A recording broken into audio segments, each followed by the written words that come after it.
Hier soir, les gars, on a eu Mike Tyson contre Jake Paul. Une abomination. Et c'était très drôle parce que même Joe Rogan, juste avant le combat, il fait « J'ai envie de croire qu'il y aura de la magie. J'ai envie de croire qu'il va se passer quelque chose. » 10 minutes après, la magie n'existe pas, les gars. Bah voilà, ça a été un brutal retour sur Terre pour absolument tout le monde. Mike Tyson contre Jake Paul. Le pire, c'est que Mike Tyson, qui aurait pu quand même se dire allez, je raccroche, bah ne ferme pas la porte à un retour. Il y a même Jake Paul, ça j'ai apprécié, et c'est pour ça que Rust souvent nous rappelle à quel point franchement Jake Paul, on veut en faire le méchant, mais ça a l'air d'être quand même relativement une bonne personne, qui a eu l'honnêteté quand même de dire, parce que ça aurait été facile de faire de la langue de bois, de dire qu'il a retenu ses coups et qu'il ne voulait pas terminer Mike Tyson, parce que on ne va pas faire du mal à quelqu'un qui n'en a pas besoin, tout simplement parce que lui aussi s'est très vite rendu compte que Mike Tyson avait 58 piges et les faisait. Donc on va voir tout ça ensemble, c'est parti. Générique. Soit.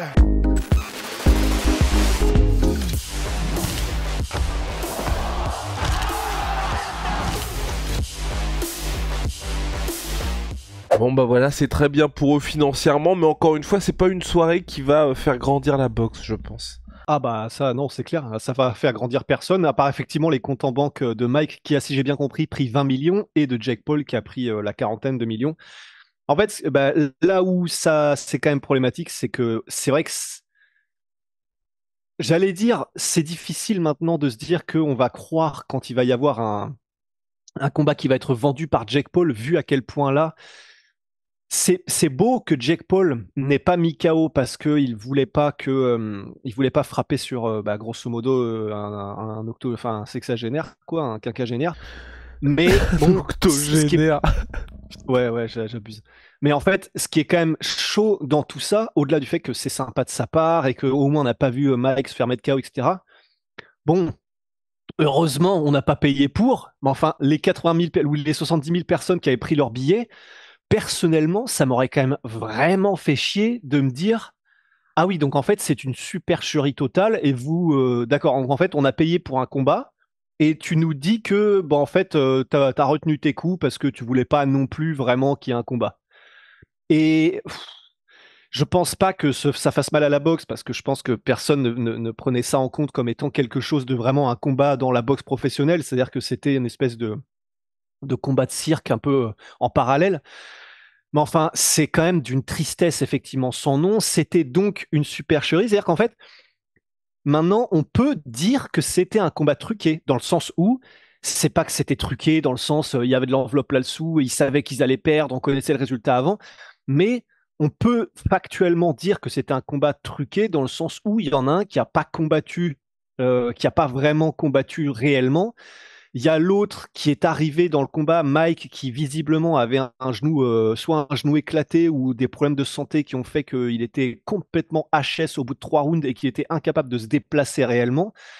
Donc en fait, c'était un combat où, au-delà du fait qu'ils étaient tous les deux dans des conditions physiques qui étaient un peu cheloues, parce que même Jake Paul a dit qu'il s'était explosé la cheville juste avant, bah, ils n'ont pas réellement combattu, quoi. Donc c'était une mise en scène un petit peu pour ne pas que Mike Tyson soit mis KO et pour que les deux s'en sortent bien. Mais donc au milieu du combat, il y a un des deux acteurs qui a décidé, bon, voilà comment va se terminer le combat. Ce qui pour moi, tu vois ce que je veux dire dans le sens, ça rentre un peu dans le côté, c'est une mise en scène, tu vois. Truqué par la force des choses. Truqué par la force des choses. Non, je pense que, en fait, là où moi je ne sais pas ce qui a pu se passer, c'est que Jake Paul, bon, il est arrivé, il avait jamais été aussi lourd, et il est très sérieux dans ses entraînements, il est très appliqué là-dessus. Je pense que Jake Paul, il a préparé le combat, pas comme s'il allait affronter Prime Mike Tyson, mais tu vois, comme s'il allait affronter un Mike Tyson qui allait être discipliné aussi. Et à mon avis, très rapidement, il s'est rendu compte, je pense, comme un peu tous les gens qui ont regardé leur télé, hein. Enfin c'est Magic Johnson aussi qui a dit ça, le mec il a allumé sa télé, il a vu l'état de Mike Tyson, il a arrêté un truc, il est parti bah, faire ce qu'il avait à faire, mais surtout pas regarder Netflix. Et même moi c'était ça, et je pense qu'il y a beaucoup de gens, on a eu ce petit, à la manière de Joe Rogan, de oh putain, et si au moins on allait avoir un truc très disputé, et direct tu vois que le mec fait vraiment ses 58 piges. Et je pense qu'à mon ami Jake Paul s'est dit waouh, je ne peux pas, parce que t'as quand même eu des petites accélérations. Donc, à partir du moment où t'accélères un peu, enfin, genre, quand il met ses 3 crochets à la suite, il y a un monde où Mike Tyson se fait mettre KO par ça. Et je pense qu'il s'est dit, oh merde, je vais même pas faire ça parce que même un truc comme ça, il n'arrive pas à suivre. Et même, tu vois, dès qu'il Ouais. changeait de niveau, pareil, c'était. Donc, très rapidement, il a dû se dire pourquoi est-ce que je ferais ça? Parce que c'est vrai que c'est.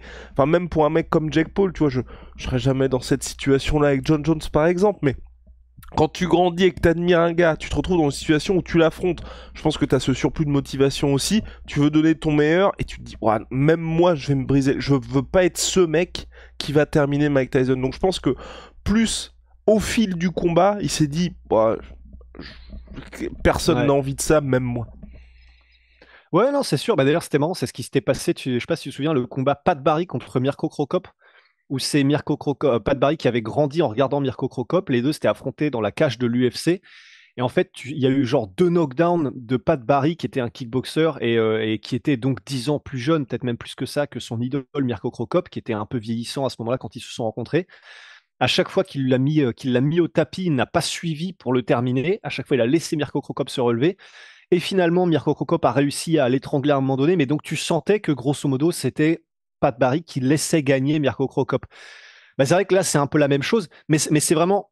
C'est pour ça, voilà, j'ai dit ça, j'ai dit truqué parce que c'est des mots et que enfin voilà, je pense Ouais, mais un que tu peu. comprends ce que je veux Ah, dire, mais mais en tu soi, vois, mais t'as raison, parce que, enfin, je veux dire, si c'est pas le cas, mais enfin, tu vois, imaginons, je parie sur un KO de Jake Paul et c'est tous les ça. mecs qu'on parie. Enfin, je veux dire, Jake Paul, il était concentré, il voulait terminer Mike Tyson. À n'importe quel round, enfin, à partir du Ouais, deuxième round, il le terminait quand il le souhaitait. C'est lui qui a ouais. pas voulu. Donc en soi, c'est un peu truqué parce que c'est vrai C'est que pour ça. volontairement, le mec a été à la décision. En fait, c'est ça, et c'est vraiment ça que je veux dire, c'est dans ces cas-là, à quoi on joue, en fait. Parce que, bon, non, mais tu vois ce que je veux dire, c'est pas dans le sens, Bon, je tape du poing sur la je me table. suis pris un coup de pression là. Oh putain. Non, mais en fait, tu vois ce que je veux dire, c'est, en fait, qu'est-ce que c'est, en fait, donc, ce qu'on vient de regarder, parce que c'était libellé comme un combat professionnel, parce que c'était comme ça que c'était dit, et c'est comme ça que c'était présenté, et on est dans une situation, et donc il y a eu des paris, j'imagine. Enfin, j'ose croire, tu vois. Et C'est le donc, combat où il y a qu'est-ce eu que. le plus de paris de l'histoire de BetMGM. De l'histoire, les gars. Et ouais, mais voilà. Et donc là, quand tu as quelqu'un qui a décidé de changer l'issue du combat et qu'il y en a. Enfin, s'il avait réellement combattu, si les deux avaient réellement combattu, il y aurait eu KO de Jake Paul et il y a des millions de gens qui auraient gagné l'argent de leur pari, etc. Et ben là, tu en as un qui a donc décidé de ne pas combattre réellement pour arriver à un certain résultat. À quoi on joue dans le sens, c'est donc pas un combat professionnel, c'est une moitié une exhibition, mais il y a des paris, mais il y a quand même eu un énorme la construction du combat, il y a eu la gifle, il y a eu les trucs de Mike Tyson, ça allait être la folie et machin. Bon, bah, bien évidemment, il n'y a rien eu de tout ça. On nous a vendu un Tyson prêt comme jamais avec machin. Bon, bah, enfin, voilà, il ne bougeait plus, quoi. C'était Robocop. Donc, en fait, on le savait tout ça à l'avance. Enfin, je veux dire, c'est pas se jeter des fleurs parce que je sais qu'on faisait partie de ceux, mais comme quasiment tout le monde, qui disait ça va être ultra triste et probablement que Mike Tyson va se faire démonter. Bon, bah c'est juste que Jake Paul a choisi de ne pas le démonter, mais tout le monde le savait. Donc en fait, qu'est-ce qu'on vient de regarder? C'est ça la question. Et si on le refait, à chaque fois, ce sera ça. Là, on savait que ça allait être ça. On l'a décrit comme tel. Ça a été ça dans nos podcasts preview. Et je pense qu'on était une majorité écrasante à savoir ça. Donc ça veut dire, en fait, c'est vraiment ma question, c'est à quoi on joue, sachant qu'on sait à chaque fois que ça va être ça. Pour moi, c'est parce que c'est la boxe. C'est parce que c'est la boxe et c'est des gens qui font ça d'une manière où ils privilégient à chaque fois le divertissement et à la manière de ce qui s'était passé quand Oscar de la Hoya, c'est pour ça que je dis c'est en boxe, mais ça peut arriver en MMA avec des gars qui ont des intentions similaires quand il y a eu Oscar de la Hoya qui avait organisé Tito Ortiz contre Chuck Liddell 4, Ouais. 3, 4. 3 ou 4, mais en Ouais. tout cas, Où c'est celui de trop, quoi. Voilà, exactement. C'était d'une tristesse infinie parce que Chuck Liddell, exactement la même configuration de Mike Tyson, n'avait rien à faire dans la cage à ce moment-là face à un Tito Ortiz qui enfin voulait montrer que. Vas-y. Et on peut aussi penser à Evander Holyfield contre Vitor Belfort, où Evander Holyfield, qui avait plus de la cinquantaine, était venu, il était ressorti de derrière les fagots en disant je vais redevenir champion du monde. Il n'arrivait pas à aligner 2 pas sans tomber d'un côté, et il s'est fait aligner par Vitor Belfort. Et en fait, c'est pour ça, c'est comme tu dis, maintenant, on sait tellement ce qui va se passer parce qu'on a eu tous les exemples et que on sait, on avait beau le savoir rationnellement, maintenant on a les exemples concrets de bah oui, non, non, la magie n'existe pas. Et à 58 ans, quand tu as en plus un passif d'une carrière où tu t'es explosé ton corps dans tous les sens, tu ne peux plus marcher. Donc c'est, enfin la question, on pose la question, bah, on sait pourquoi, à quoi on joue, c'est qu'on joue à ce que ça fasse 120 millions de personnes qui regardent en live sur Netflix, quoi. Bah parce que t'as toujours ce petit et si, et pour moi c'est là où comment je pense que pour Mike Tyson, là on va voir ce qui va se passer malgré sa volonté de revenir. Je pense qu'il reviendra pas parce qu'à mon avis il y aura plus personne qui sera prêt à mettre 20 millions pour un combat de Mike Tyson au regard de ce qui s'est passé ce soir. La question c'est plus pour les autres, tu vois, par exemple un Mayweather qui reste assez frais. Je pense que lui il peut faire un gros combat comme ça, pas contre Jake Paul parce que physiquement Jake Paul aujourd'hui il en impose, mais même un Mayweather qui a 47-48 piges, tu peux faire une revanche contre Logan Paul ou un truc comme ça parce qu'on pourra toujours se dire ah, il y a peut-être moyen qu'il gagne en fait. Pour moi, c'est à partir du moment où tu as la question de qui peut s'imposer que les gens seront prêts à payer ou en tout cas qu'il y a des gens qui seront prêts à mettre de l'argent pour organiser un tel combat. Mais en vrai, ouais, mais je commence à me demander si on n'est pas un peu de la même manière que là, tu vois, dans l'industrie cinématographique, on est complètement désabusé, on n'attend plus rien de Disney, on n'attend plus rien de Star Wars, des reboots de Rings of Power, parce qu'en fait, on a tellement été anesthésié par le fait que maintenant on sait que bon, bah, il y a un agenda et ce sera de la merde à chaque fois, qu'on n'en attend plus rien. J'ai l'impression que, parce que Mayweather, donc comme tu l'as dit, il y a eu Logan Paul, Jake Paul, il y a eu Tyson, il y a eu Brennan Askren, les machins, il y a eu Holyfield, il y a eu tout ce qu'on veut. J'ai l'impression qu'on entre un peu. En fait, le problème, c'est que les chiffres me donnent tort avec Tyson, mais parce que c'était Tyson peut-être, tu vois. Mais j'ai l'impression que de la même manière que l'industrie cinématographique a épuisé toutes ses franchises, parce que tout est devenu un peu de la merde et qu'ils n'en ont plus ils n'en ont plus à sacrifier, bah maintenant on ne s'attend plus à rien. Je me demande s'il n'y aura pas un peu ça aussi avec la boxe, tu vois, dans le sens où on en a trop vu. Là déjà on savait à quoi s'attendre avec Tyson, maintenant ce sera ça à chaque fois. Mais sauf qu'on n'est peut-être pas représentatif du grand public. Je sais, honnêtement, je pense pas parce qu'ils trouveront toujours des combats où tu te poses la question. Quand je dis des combats où tu te poses la question, typiquement, tu fais bah, le Canelo contre Jake Paul, tu vois. Canelo contre Jake Paul en la jouant en mode pas de catégorie de poids, Canelo qui arrive à 75 kilos, Jake Paul qui est à 99-100 kilos et tu te dis oh, et si, qu'est-ce qui va se passer? En plus tout le monde va se dire bon bah Canelo il va lui rouler dessus. Tu sais, en fait des combats comme ça où les gens juste vont payer pour se dire il peut se passer une dinguerie. Mais à la limite ça aurait plus de sens je trouve. Ah oui, genre tu veux dire juste une fin qui est pas triste quoi. Bah en fait ouais c'est ça. C'est ouais je me suis peut-être mal exprimé. Moi c'était vraiment dans le sens les énormes combats de cirque comme ça où il y a un des mecs qui a 58 piges par exemple.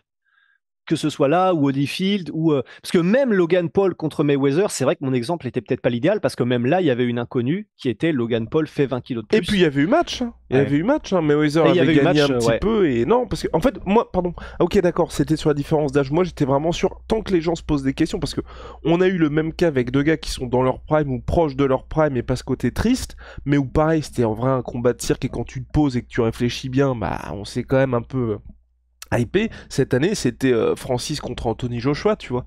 Où là aussi, c'était un truc qui sortait de nulle part.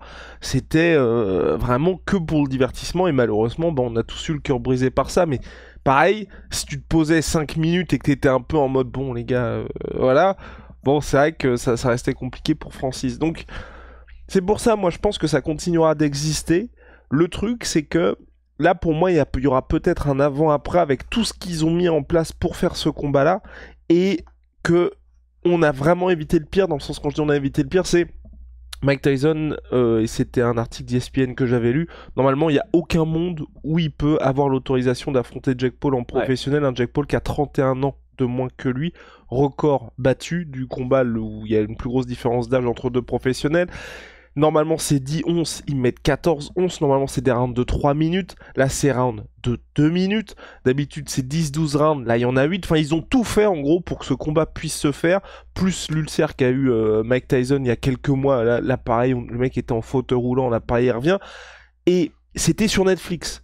Netflix qui, d'habitude, fait quand même des trucs pour le grand public. Donc, imaginez tous les gens, tous les gamins, toutes les familles.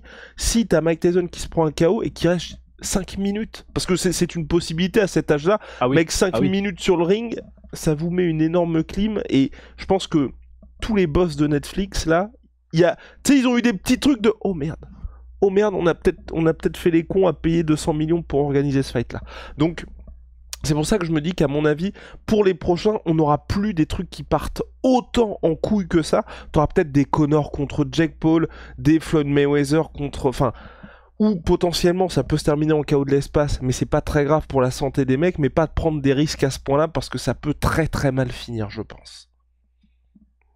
Mais après, moi, ce en quoi j'ai aucun espoir, c'est que ce qu'on vient de dire là, à savoir, putain, si t'as un Mike Tyson de 58 ans qui prend un KO devant la planète entière, devant les enfants, devant les machins, et qui potentiellement, tu sais, enfin, commence à twitcher au sol ou faire des trucs comme ça, ce qui est une vraie possibilité, ben, en fait, ils le savent, ils le savaient, Netflix et tous ceux qui étaient investis dans l'organisation de ce combat, tout le monde le savait, et pourtant, bon, bah, il y a trop de millions en jeu, tout le monde va se faire du bif, donc on y va quand même, les gars, et peu importe. Donc en fait, le problème, c'est que j'ai aucun espoir, parce qu'en réalité, tant qu'il y aura moyen, et là, ça va leur donner raison.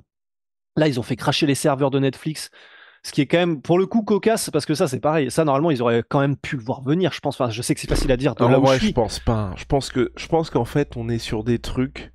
Enfin, c'est que ce soit ça ou les serveurs d'ESPN qui crachent quand il y a Connor, Dustin Poirier. Je pense qu'en fait, tu dois te prendre dans la gueule, mais tellement de, parce que pour que les serveurs, enfin, on parle de Netflix qui, tu sais, quand il y a Stranger Things qui sort, enfin, quand il y a des gros trucs qui sortent, littéralement tout le monde regarde.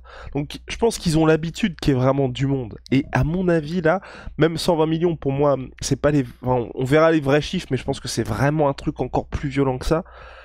Je pense qu'ils se sont pris un nombre de personnes en simultané. Tu sais, même dans leurs rêves les plus fous, tu sais, les mecs qui ont l'habitude d'avoir des serveurs, donc qui coûtent une blinde en plus, là on dit, vous avez déjà la meilleure infrastructure, parce que d'ailleurs Netflix, c'est aussi le truc pour lequel ils sont forts, c'est, tu sais, peu importe où que tu sois, mais c'est une connexion de merde, t'arrives à avoir quasiment de la HD.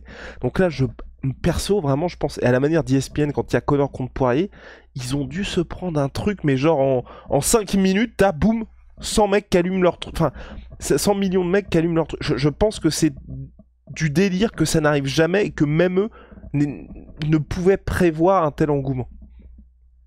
Putain, bah, je serais vraiment intéressé pour le coup, effectivement, d'avoir un espèce de retour technique parce que, en fait, du point de vue là du crétin de base que je suis, qui regarde ça de loin, mais je peux pas m'empêcher de me dire, attends donc, c'est le premier événement en live sportif de l'histoire de Netflix.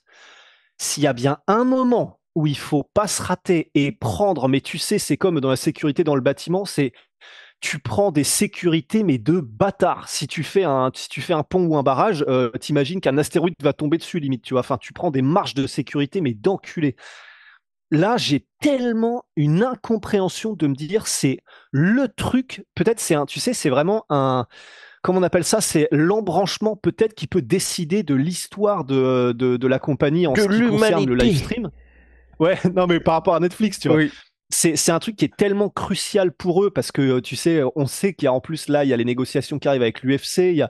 T'inquiète pas que l'UFC, ça, c'est pas tombé dans l'oreille d'un sourd, hein, que le fait que, bah, du coup, ouais, vas-y, vas-y. Mais pour le reste, ouais. Par contre, pour le reste, que ce soit la conférence de presse ou même la qualité, je trouve que c'était mieux que le stream de l'UFC. Et c'est là où moi, Netflix, tu vois, oui, ça a bugué, c'était pas bien, mais par contre, qu'ils arrivent à faire une pesée et que la qualité du live soit supérieure à l'UFC, ça m'a vraiment impressionné. Parce que je pense qu'ils ont vraiment mis l'oseille et ils ont une prod de fou furieux, mais à mon avis, ils ont vraiment dû se prendre un truc où, bah voilà, quand ESPN crash, tu te prends que les États-Unis. Là, ils se sont pris le monde entier dans la gueule et je pense qu'à mon avis, ils s'attendaient peut-être pas. Tu sais, peut-être qu'il y a aussi un truc, je sais pas non plus. Parce que quand on en parlait avec Ben, moi j'étais sur le feed donc des États-Unis et ça allait. J'ai eu juste 2-3 ralentissements, mais ça allait. Lui en France, il y a des fois ça ne marchait pas. Donc ce qui est probable aussi, c'est qu'il se soit dit, parce que c'est vrai qu'en France il n'y avait pas trop de com, qui va se lever à 5h du mat pour voir Mike Tyson et Jake Paul, tu vois.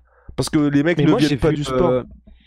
moi, l'écrasante majorité, j'étais sur MMA Fighting et j'ai été regarder ceux qui ont, bah, en gros, tu sais, ils font à chaque fois des articles avec les tweets de tous les combattants qui sont vérifiés par Twitter, etc. Et tous les combattants américains disaient, c'est un cauchemar, ça ne marche même pas en fait. Donc je pense que c'était vraiment aux States aussi. Je sais qu'il y avait Derek Bronson, enfin, il y en avait pas mal qui ont tweeté. Et quand ils tweetaient à propos du combat, c'était pour dire qu'est-ce que c'est que cette merde. Donc, ouais, enfin, je retrouve plus l'article, mais donc vraiment, c'était ça. Et c'est pour ça, Mais voilà, c'est facile de là pour moi de juger, de dire mais les gars, il suffisait juste de mettre quelques serveurs en plus, je comprends pas. Bon voilà, j'y connais rien, j'étais pas dedans, il y a sûrement une raison. Bah, quand Mais on aura les chiffres, est-ce que quand ils sortiront les vrais ouais, chiffres, je pense que.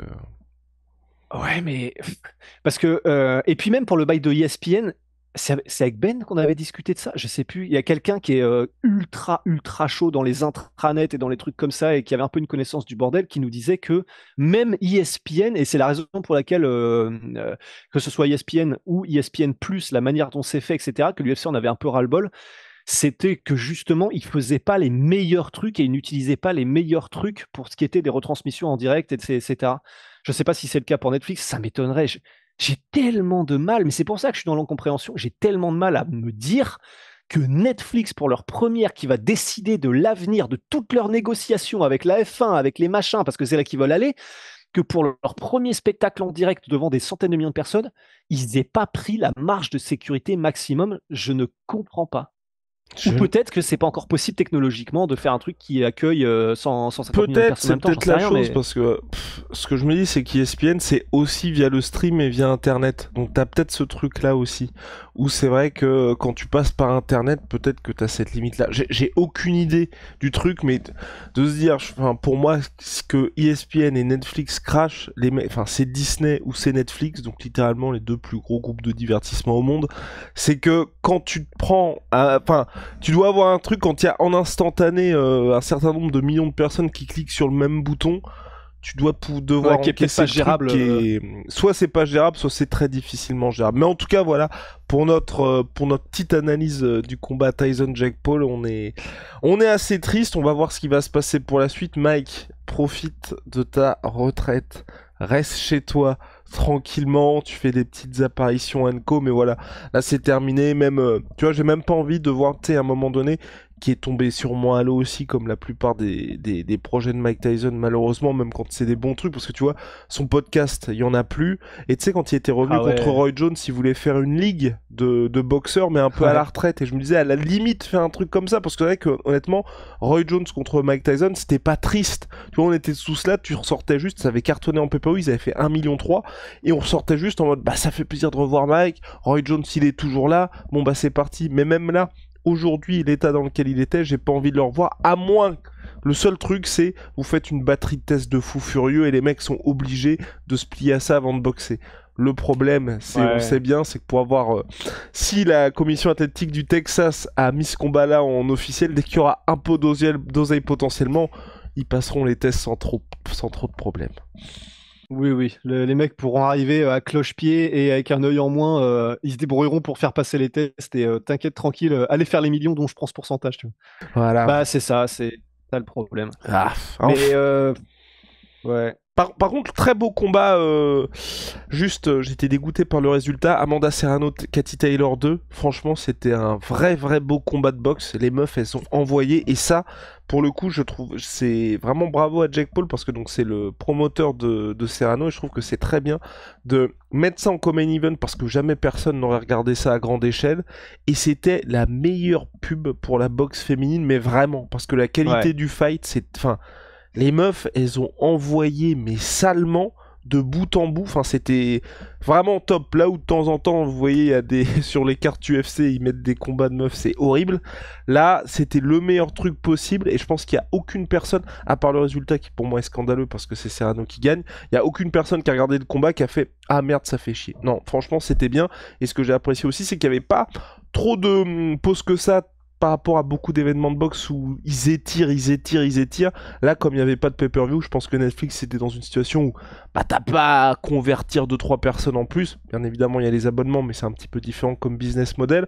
Donc du coup, ça s'enchaînait plus rapidement que ce qui se passait d'habitude. Et quand il y avait des pauses, c'était pas trop gênant parce que t'avais André Ward qui parlait boxe et tout, enfin, ou Shaquille O'Neal avec Rob Gronkowski, enfin.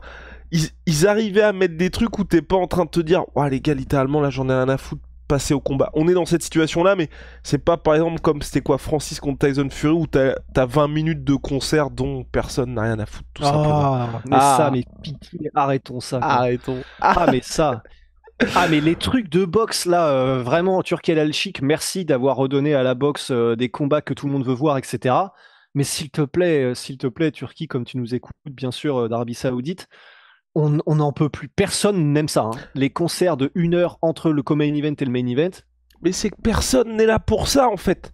Là c'est du marketing de base. Tu cliques pourquoi? Moi, si je clique pour un concert d'Eminem, bah vous allez pas me foutre de la boxe. Bah voilà. Donc si je clique pour de la boxe, ne me mettez pas un concert d'Eminem.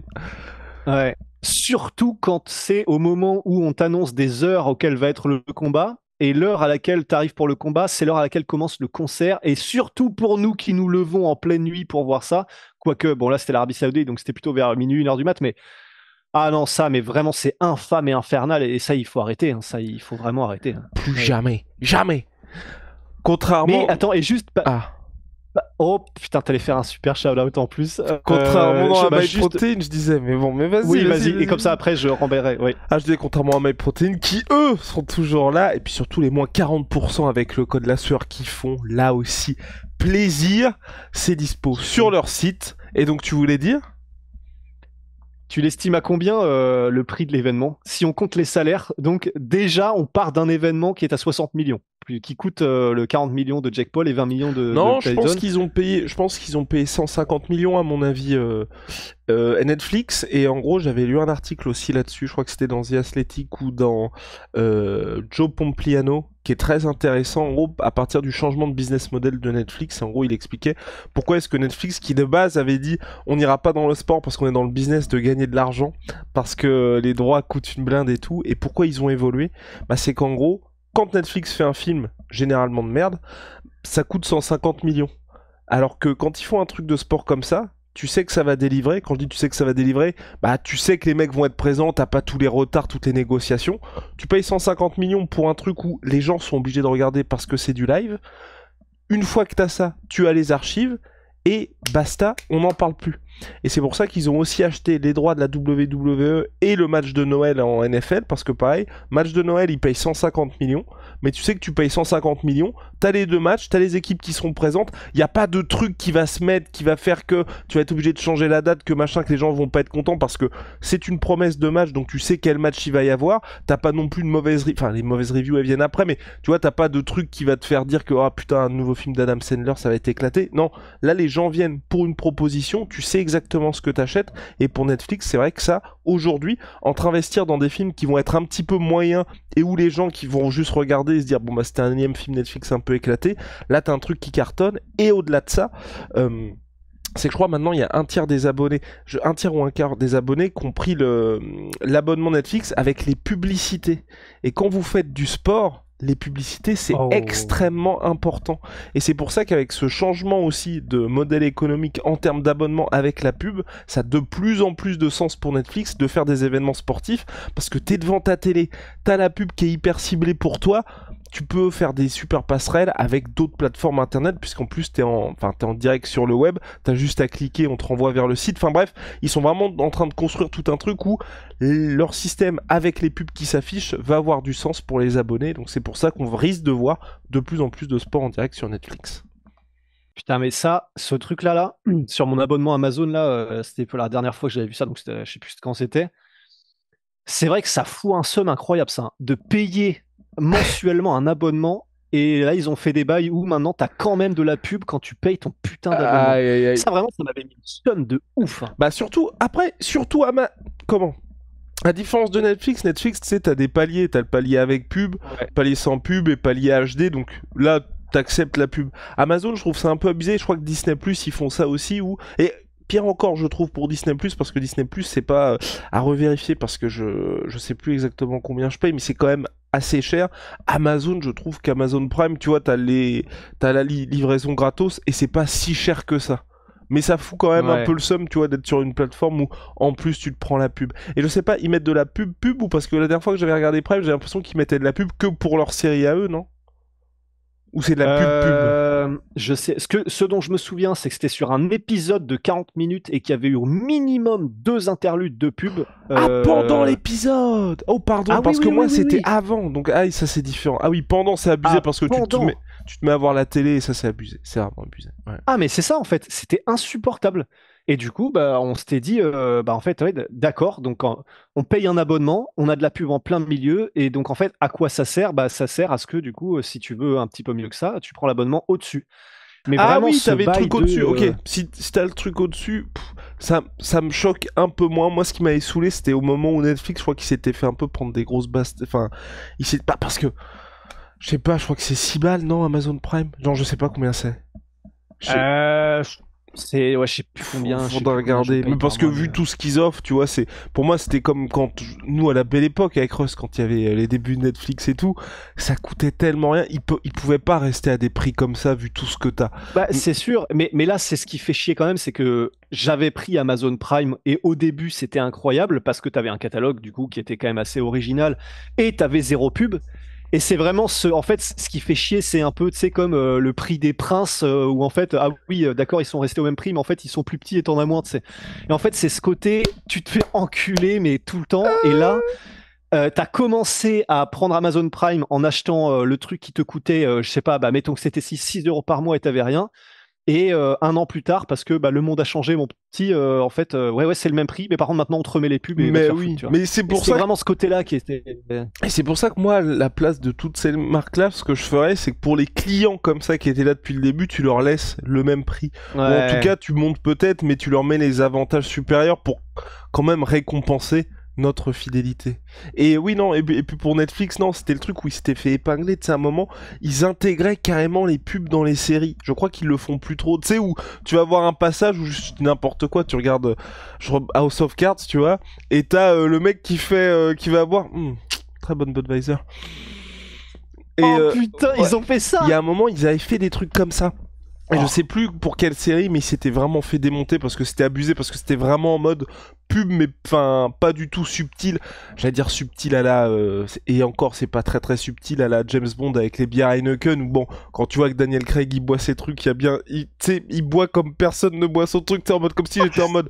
Donc avec mon téléphone, voilà. Allô? Oui. Oui, oui, oui, oui. Ouais. Mais bon, c'est pas quand même un truc qui fait partie limite du scénario où le gars va t'expliquer que Ouais. non, je vais boire une Mais petite ils avaient bière fait ça, Heineken parce que ouais. j'adore ça. Vas-y. C'est ça. Ils avaient fait ça au ciné. C'était dans un film qui était sorti il y a pas longtemps. Et en plus, ils avaient enchaîné. Il y avait Skittles, il y avait d'autres trucs. Et c'était vraiment ça. C'était au milieu d'une discussion. Les mecs pour s'arrêtaient. Je sais plus si c'était Transformers. Ils s'arrêtaient pour dire putain, ils sont vraiment bons ces Skittles. Est-ce que t'en veux un? Et là, mais en fait, c'est tellement, c'est tellement aller à l'encontre de ce pourquoi on regarde des films, des séries ou du divertissement, à savoir laissez-nous nous échapper un peu de ce putain de monde. Bah en fait non, le truc te rattrape et c'est pas comme si ça c'est vraiment un truc qui me bute parce que c'est pas comme si c'était tu sais transition parfaite et tu ne vois pas le truc passer. C'est prendre vraiment les gens pour des imbéciles que de se dire non non mais ils vont pas le voir passer parce que c'est dans la série. Mais évidemment que tout le monde sort de la série parce que, enfin, faut vraiment avoir un QI de 70 ou de 40 pour se dire, pour ne pas le voir passer, tu vois. Enfin, c'est vraiment des trucs qui sont assez frustrants et gênants quand même. Scandaleux, scandaleux. Mais en tout cas, c'est pas scandaleux. Contrairement. On a terminé? Je crois. Eh ben, ce qui est pas du tout scandaleux, c'est Holy Moly. Révolution dans les boissons énergisantes, les gars. Ouais, puisqu'on en parle. Ouais, puisqu'on en Mais parle. sauf que, ouais. Bah, sauf que nos petits. Voilà. Voilà, Oui, révolution. mais nous, c'est différent. Oui, c'est ça, nous c'est différent, les gars. Nous c'est différent. Révolution dans les boissons énergisantes, moins 5 euros pour votre première commande avec le code la sur 5. Et si vous avez déjà commandé chez eux, code la sur 10. T'es trop Non, mignon mais quand nous, tu c'est fais ça différent. à chaque Non, fois. mais attends. Code la sur Oui, 10, nous, moins c'est 10%. différent. Nous, on Oui. n'est pas un film, on n'est pas une retransmission sportive dans lequel on montre le truc. Nous, c'est bah, c'est le Enfin, c'est le business model des podcasts sur YouTube maintenant. Oui, c'est ça. Parce qu'en fait, la transition me fait flipper parce que je pense qu'il y a pas mal de gens qui osent on dire, vient oh, de les dire, il y en bâtards. a marre des pubs, des pubs qui popent de nulle part et les mecs font ça, donc. Non, voilà, oui, c'est ça. Non, nous, nous, ce qui est, enfin, c'est différent, c'est que entre guillemets, hein, c'est horrible de parler comme ça, mais c'est que nous, c'est accessible à tout le monde, entre guillemets, encore une fois gratuitement, parce que vous allez dire si c'est gratuit, c'est que c'est nous le produit, mais c'est vous le produit. voilà, exactement. Ouais. Mais ce que je veux dire, c'est qu'on met pas de paywall pour accéder au podcast et tout ça. Et là, quand c'est gênant pour les abonnements et pour les films, en particulier quand c'est pas mis d'une manière, quand c'est pas stylé ou que c'est, enfin, je veux dire, Aston Martin avec James Bond, c'est stylé. Enfin, je veux dire, voilà, ils prennent de l'oseille, mais on est tous contents de voir ça. Quand c'est et en plus, c'est un modèle différent parce qu'eux, ils vont récupérer les abonnements, les entrées au ciné, enfin plein de trucs. Donc c'est pour ça qu'au moins, eux, faut qu'ils fassent ça d'une manière assez tranquille. Nous, on fait ça, c'est dispo sur YouTube, sur Spotify, sur Apple Podcast. À chaque fois tranquillement. Donc c'est pour ça que le business des podcasts est complètement différent. Mais c'est vrai que, et t'as aussi des trucs qui, et c'est pour ça que nous, par exemple, j'ai pas d'exemple en tête là. Mais vas-y, dis. Non, non, on n'a pas de. Ouais. On n'a pas. En plus avec tes draps blancs derrière là, les white parties que tu fais à New York. Ah bah alors là, vous avez eu de la chance de pas être là juste avant le podcast.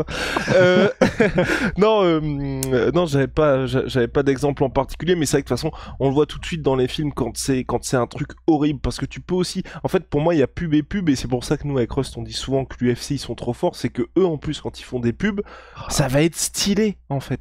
Ils vont te faire ça avec Bruce Buffer, ils vont faire là, j'ai vu, c'est une marque de café. Ils vont lui faire un smoking customisé pour l'UFC 309. Donc, c'est une intégration où direct tu te dis, bon, bah, ça reste de la pub. Je vais pas dire qu'on est content de voir ça, mais c'est fait d'une manière où tu te dis, bon, bah voilà les gars. Mais parce que ça ne nuit pas à ton expérience et ça ne te la coupe pas en fait. C'est-à-dire que à la limite là où on pourrait dire que ça coupe un peu l'expérience et donc que tu sors de l'expérience que tu veux toi en tant que consommateur de divertissement, c'est-à-dire sortir de machin. À la limite, le moment où on pourrait dire ça coupe un peu, c'est tu sais quand maintenant ils font ça, Bruce Buffer juste avant les combats, il dit now et machin et ce combat vous est présenté par Assassin's Creed Unity, je sais pas trop quoi et ensuite il enchaîne. Mais ça reste relativement. Enfin, c'est pas autant forcé, ni ça va pas à l'encontre du confort de l'expérience de l'utilisateur qu'un truc où vraiment on te bloque et on te prend en plus pour un imbécile en mode oh ils sont délicieux ces Skittles. Enfin, tu vois. Je sais pas si ça aurait pu être avec Blade ou Captain America. Ouais, mais je crois qu'il aime bien les Skittles chez Captain America, tu vois. Enfin, des trucs où vraiment tu sens qu'on. Ah bah je vais en acheter, tiens. Ouais, voilà, c'est ça. Mais ça devrait être du bon sens, tu vois. C'est à partir du moment où tu prends ton audience pour des idiots, ça va pas le faire, tu vois. Ça va pas le faire. Mais bon, qu'est-ce que tu veux. Allez, on se retrouve très vite. Bye. Oui.